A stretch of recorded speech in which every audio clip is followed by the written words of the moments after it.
ਵਾਲੇਕੁਮ ਜੀ ਬਾਊ ਜੀ। ਤੇ ਮੇਰਾ ਨਾਮ ਜੀ ਕਾਲੇ ਖਾਂ ਹੈ ਅਤੇ ਮੈਂ ਇਕੱਲਾ ਹੀ ਰਹਿੰਦਾ ਜੀ। ਅਤੇ ਸ਼ੂਗਰ ਦੀ ਬਿਮਾਰੀ ਹੈ ਜੀ ਮੈਨੂੰ, ਅਤੇ ਕਿਸੇ ਕੋਲ ਮੈਂ ਰਹਿ ਰਿਹਾ ਅਤੇ ਰੋਟੀ ਦੇ ਰਹੇ ਨੇ, ਜਿਹੜੇ ਧੋ ਜਾਂਦੇ ਨੇ, ਮਿਹਰਬਾਨੀ ਉਹਨਾਂ ਦੀ। ਹਾਂ, ਇਕੱਲਾ ਮੈਂ ਇਕੱਲਾ ਜੀ, ਮੈਂ ਛਣਾ ਛਾਣ ਦੇ ਬਿਜਲੀ ਛੱਡ ਪਈ ਜੀ। ਅਤੇ ਉੱਤੋਂ ਸੱਟ ਵੀ ਲੱਗੀ ਜੇ, ਬਿਜਲੀ ਛੱਡ ਪਈ ਜੇ, ਬਾਂਹ ਵੀ ਕੱਟੀ ਗਈ ਜੇ। ਅਤੇ ਇਸ ਪਾਸੇ ਸੱਜੇ ਪਾਸੇ ਮੈਂ ਰਹਿੰਦਾ ਜੀ, ਕਮਰਾ ਕਿ ਛੋਟਾ ਜਿਹਾ ਮਿਲਿਆ, ਅਤੇ ਉੱਥੇ ਮੈਂ ਰਹਿ ਰਿਹਾ ਜੀ।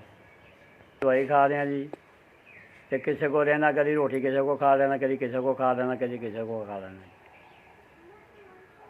ਲੈਣਾ ਜਗਾਤ ਵੀ ਲੈ ਲੈਣਾ ਜੀ।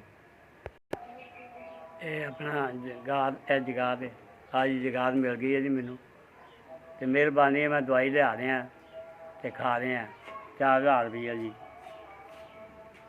ਮੈਨੂੰ ਮਿਲ ਗਿਆ ਜੀ।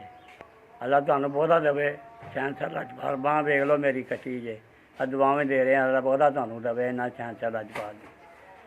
ਹਾਂ, ਬਹੁਤਾ ਬਹੁਤਾ ਤੁਹਾਨੂੰ ਦੇਵੇ, ਖੈਰ ਕਰੇ। ਅੱਲਾ ਤੁਹਾਨੂੰ ਬਹੁਤਾ ਦੇਵੇ, ਤੁਹਾਡੇ ਮਾਂ ਪਿਓ ਨੂੰ ਵੀ ਬਹੁਤਾ ਦੇਵੇ, ਤੁਹਾਨੂੰ ਵੀ ਬਹੁਤਾ ਦੇਵੇ, ਸ਼ਹਿਨशाह ਲੱਜਪਾਲ ਜੀ। ਹਾਂ, ਤੁਹਾਡੇ ਸਦਕੇ ਸਾਨੂੰ ਵੀ ਤਾਂ ਮੌਲਾ ਦੇਈ ਜਾਵੇ। ਹਾਂ, ਮਿਹਰਬਾਨੀ ਤੁਹਾਡੀ, ਮੌਲਾ ਬਹੁਤਾ ਬਹੁਤਾ ਤੁਹਾਨੂੰ ਦੇਵੇ। ਗਾਦ ਮੈਨੂੰ ਮਿਲ ਗਈ ਜੀ, ਅਤੇ ਮੈਂ ਹੁਣ ਸ਼ੂਗਰ ਦੀ ਦਵਾਈ ਲਿਆਵਾਂਗਾ ਜੀ। ਕੀਤੀ ਹੈ ਜੀ। ਆ ਸਾਰੇ ਕਹਿ ਦੇਣਾ ਜੀ, ਕਬੂਲ ਕਰ ਲਈ, ਕਬੂਲ ਕਰ ਲਈ ਹੈ। ਬਸ ਵੀ ਤੁਸੀਂ ਮੇਰੇ ਵਾਸਤੇ ਜਗਾਤ ਭੇਜੀ ਹੈ, ਮਿਹਰਬਾਨੀ, ਸ਼ੁਕਰੀਆ ਤੁਹਾਡਾ ਜੀ। ਤਾਂ ਤੁਸੀਂ ਇਹਨਾਂ ਵਾਸਤੇ, ਇਹਨਾਂ ਮੈਨੂੰ ਚਾਹੀਏ, ਇਹਨਾਂ ਦੀ